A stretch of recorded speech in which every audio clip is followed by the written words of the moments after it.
So we formed the organization, Stephanie Gobbo and myself, Shawna Fagbuyi. We are the academic chariot, and our goal is to drive family engagement for schools and organizations so that students can receive the best instruction and accomplish academic success. So we're very excited about this conversation. So you guys have taken the poll, so now let's talk family engagement. Are we ready? Cool beans. All right. So at the onset of the pandemic, we as school leaders were thrusted into distance learning, homeschooling, Zoom, and the like. We all remember that whirlwind. And as that continued to evolve, there were an array of memes. Sandra Rhimes' range, she's a director and a producer, and she said, I have a 6-year-old and an 8-year-old, and I have been teaching them for 1 hour and 11 minutes. Teachers should get paid $1 million a year. They should get paid $1 million a week. Okay, we understand that.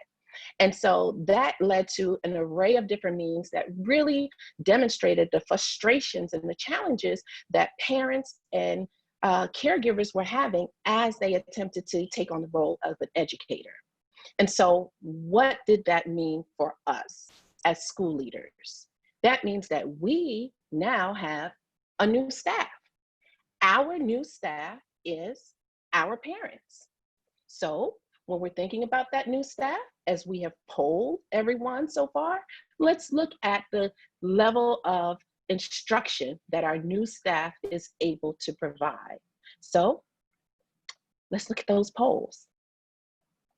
And just for a brief segue, we wanted to mention that for the purpose of engagement here, there's so many different definitions, but for this purpose, we're talking about the time and effort that parents are able to contribute to their child in the area of student achievement.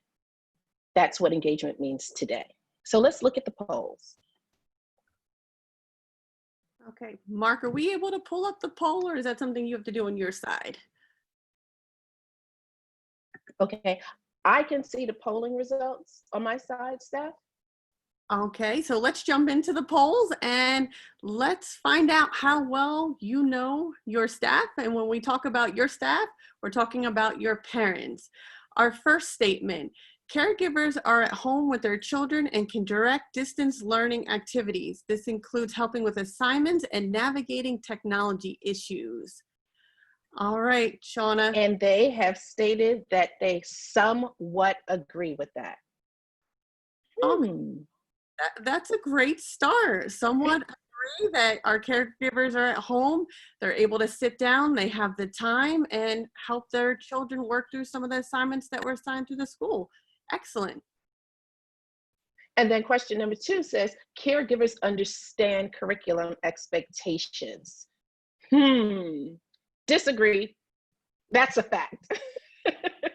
Not only do caregivers are challenged with curricular expectations, but our teachers are also challenged. Even some leaders ourselves, we're also challenged with those curricular expectations. So, If we said agree to that, then we would be calling you and getting some tips, because that would be absolutely fantastic. All right, statement number 3, caregivers know how to motivate their children to complete assignments. All right, and I see some people cannot see the poll, so we're going to go ahead and let you know that caregivers, for them understanding how to complete the assignments, we had 6% at agree, 38% at somewhat agree, 24% at neutral, 24% at somewhat disagree, and 9% at disagree. So for that matter, we said, yes, they can motivate them, but can they motivate them for 4 hours in a school day? You know what we need to do to in order to get students to pay attention. So are caregivers ready to spend 4 to 5 hours making sure that students stay on task? And then our last question says, Family engagement is a priority within my school. For example, it includes my it's included in my school improvement plan, and I have designated a team for family engagement goals. And that's really great. We see that we have agree for 41% and 44% for somewhat agree. And that's awesome. That means that it's a priority. And that's really good. So we're going to talk a little bit today about how to strengthen these priorities. All right, so we said that you have a new staff, our parents. Are your parents ready for this new school year? We know that some districts have already announced that they will be going back remotely.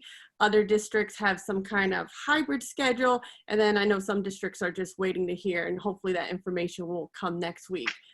But before we jump in, Shawna and I just wanted to take a minute and talk about where our family engagement journey began. How did we begin to drive family engagement to increase student achievement? And our story really starts with our breaking point. I mean, I think it was about 3 or 4 years ago. So Shawna, that means that was year 6 for you, I believe. Mm-hmm. That would make it year 9 for me.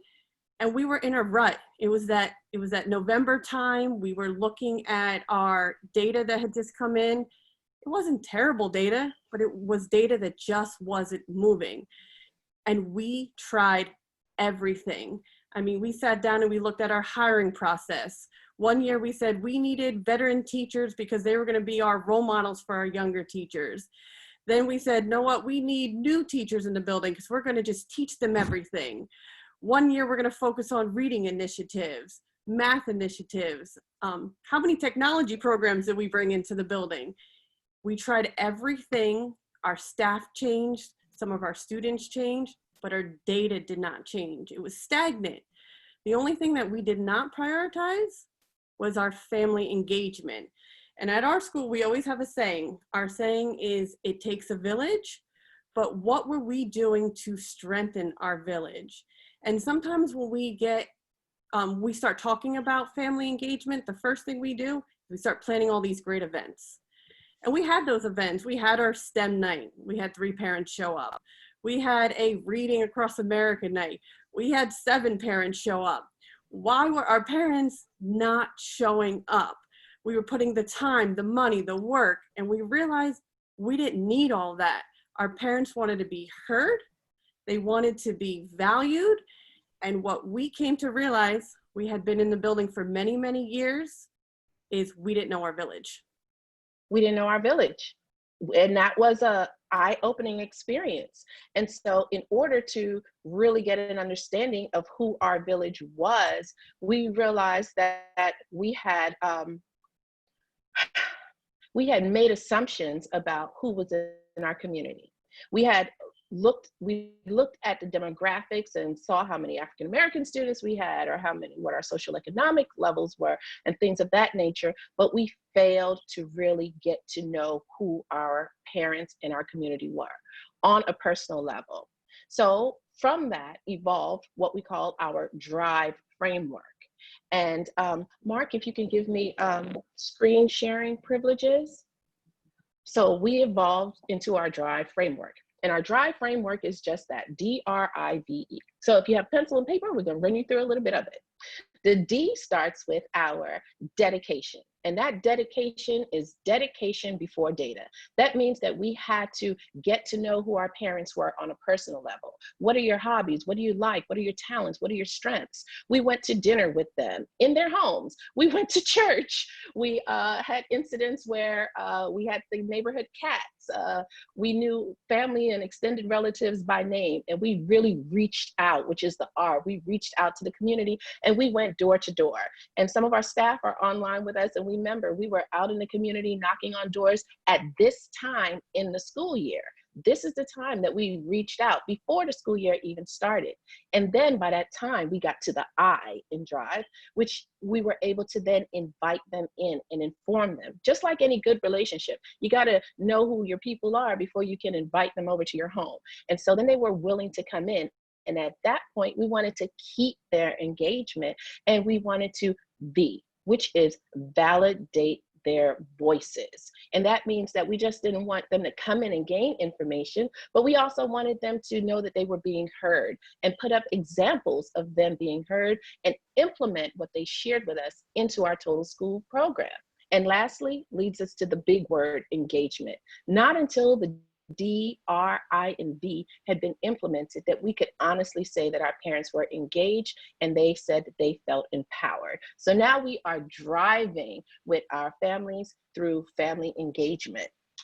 And so I took you through the drive protocol, but that sounds great.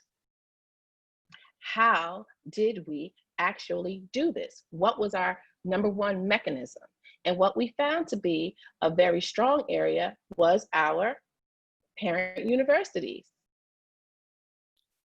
Yes, I mean, so we were rocking and rolling. We were building relationships with our parents. The 3 parents, the 7 parents jumped to 338 parents, and we're a school of 440. And our last event was that 338. It happened in February 26th was the exact date. And then all of a sudden, the pandemic hits, schools are closed.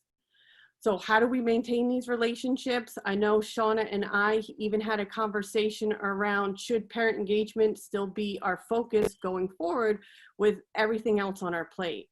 We were getting ready for remote learning. If staff were going to be coming back in the building, what would that look like? What safety measures? We were looking at attendance and grading, and some of the students we hadn't even seen in weeks that, came to school every day, and now we can't get in touch with them through emails and phone calls and knocking on their doors. And we realized that with the day-to-day changes and everything that was happening in the world, that the one consistent is that every home has a caregiver. And that's where we wanted to put all our focus. Exactly. So to begin to address the inequalities that were in the home, we focused on our caregivers, and that was the onset of the academic chariot. And it was the constant of knowing that there is at least a parent, a grandparent, a big brother or a big sister, some adult that was able to support the students that were in the home. And so, Stephanie, she has toddlers. And then I have teenagers. So we are also in the same seat. We are on the chariot as well. And what we understood is that parents needed that emotional stability, the social and emotional support, so that they could feel strong and stable enough to provide instruction for their children at home. So hence we shifted from professionally developing our staff to providing instructional support and guidance to our parents. Yes, and as Shawna stated, our parent universities, they became the driving force that allowed all of our students to have access to learning at home. Now, we're here to give you some tips around parent universities. We have shared parent universities with our districts, and we are currently working with organizations across the country around parent universities. We've also had some colleagues branch out and try parent universities, and they have given us some feedback that they're just not yielding the same success. They said the same parents that showed up when we were in school are showing up to parent universities. So help, what should I do? So first, let's talk about what a parent university is. We wanted to have a way to onboard all of our parents. And for us, that meant all of our parents from pre-K all the way through 6th grade. And we wanted to provide them some kind of structure. Our parents, our family members, even our teachers were hopping on our parent universities so that we could all work together towards a shared vision.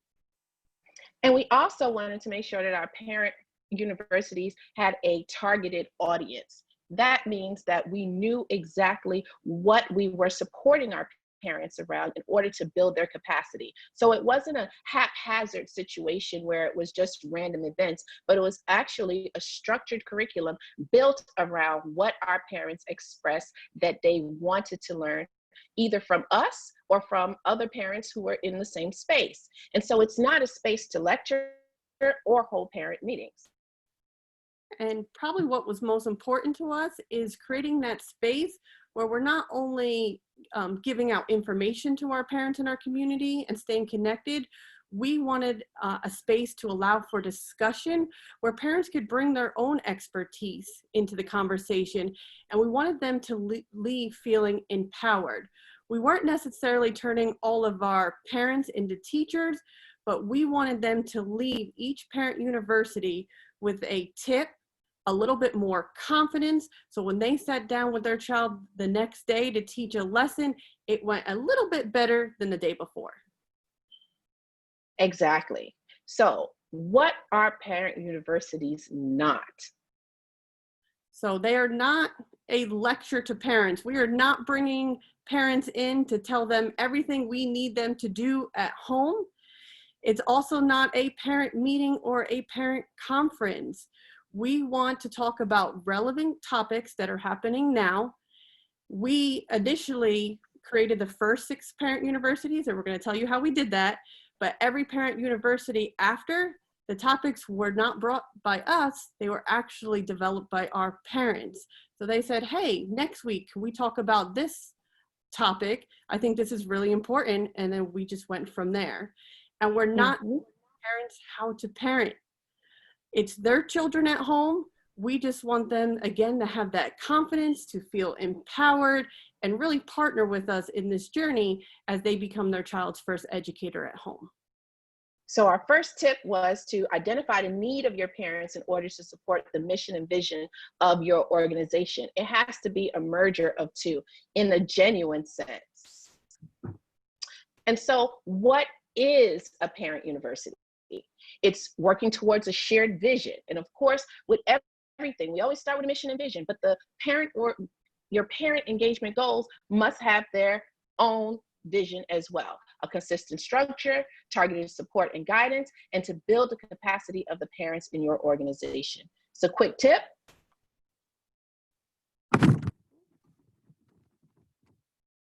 Cool. So as Stephanie shared, so how this is where, go ahead, Steph. Come up with our topics. Very technical here, very technical. So what we did is the first 2 weeks after school closed, if you went through Shawna and I's text messages, I don't think you'd find words. We just kept sending memes back and forth. And as parents and educators, we could relate. We found some humor in them. And then as we were talking to our families, our friends, our colleagues, everyone was saying the same thing. So we knew these memes had some truth to them. So we talked about how to navigate Google Classroom, because most of our parents didn't know how to navigate Google Classroom. And this one that's coming up right now about Common Core, this is probably my favorite. All of our parents said, no, I will teach reading. I will not teach math. I don't get Common Core. We need to go back to old school teaching. This doesn't make sense. And we told them, that's fine. If you give your child at home a strategy, we'll come back to school and we'll work on other strategies. And I think it was that parent university where our parents just left. We had a grandma, she said, I feel so empowered right now. I am ready to do this. And we thought we would put together a 6-week parent university seminar. And then the parents said, can we get more? And then we went to 10 weeks. And then they said, can we get more? We are doing them right now. And so our question was, how are you supporting your parents during COVID-19 and the pandemic? We had an opportunity to look at the polls and just get an idea around how we are supporting those caregivers and how they have now shifted as the staff that we need to develop. So we are here, we don't consider ourselves definitely knowing it all, but the parent universities are not about knowing it all. It's about creating a safe space. And through our DRIVE framework, we are able to evaluate the parent engagement structures within schools and provide a framework that can drive your family engagement, because it is tailored specifically from the point that many family engagement assessments do not start with, getting to know your parents. Not when they walk in the door, that's too late. You don't want to invite strangers in and then figure out that you've cooked pasta and they have a allergy to whatever. You want to make sure that you're fully prepared to create that environment for them. And that DRIVE framework allows you to do so. So If you can sign up for a consultation, sign up for a webinar, follow us on Twitter or Instagram. We'd love to have you. And there's Stephanie and her toddlers and me and my team. So feel empowered. And this is a little bit about us. What we do is the Academic Chariot. And this is our drive framework. So we thank you so much for allowing us to share our journey with you today. It has been one that's been rewarding. And at the end of the day, our family and our friends, our families are now our school community, our friends, and we are still enjoying being a part of the parent universities that we are running. And that's just one component of the many layers that it takes for family engagement. We know that we as educators don't have all the time in the world, but that's what we're here for. We will support you because we love it. We enjoy it. So thank you, Mark. Thank you for allowing us to share. Thank you, everyone. Thank you, Mark. Shawna and Stephanie, the thanks actually go to you. It is so exciting to see two wonderful educational leaders do such wonderfully good work for people. Thank you. It is just inspiring. I do have a question for you, and I know people are telling you how much they appreciate what you just shared via the chat box, and I'll make a copy of that and send it out to everyone. We'll also take your PowerPoint, if you'd send it to me, Shawna or Stephanie, and we'll include a link to that so people can see the PowerPoint. I had a question for the two of you, though.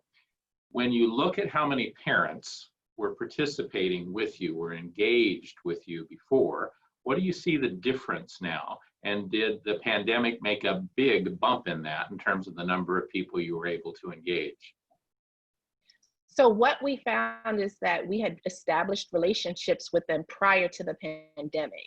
And so when we are going through all of these different changes, you know, our teachers actually run parent universities from their classrooms. So because of those pre-established relationships, when we had to make a shift in how we did things, when we had to go from Google platform to Zoom platform, they were ready to rock and roll with us. And we already knew their challenges, so we were able to adapt our systems and structures to meet their needs. So our parent engagement levels pretty much stayed at 85% of our parents really being open and willing to allow us into their doors and into their homes during the pandemic.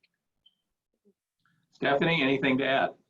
Yes, well, I think the piece that was missing, you know, prior to the pandemic, and we're talking about family engagement and we cannot get our parents through the door.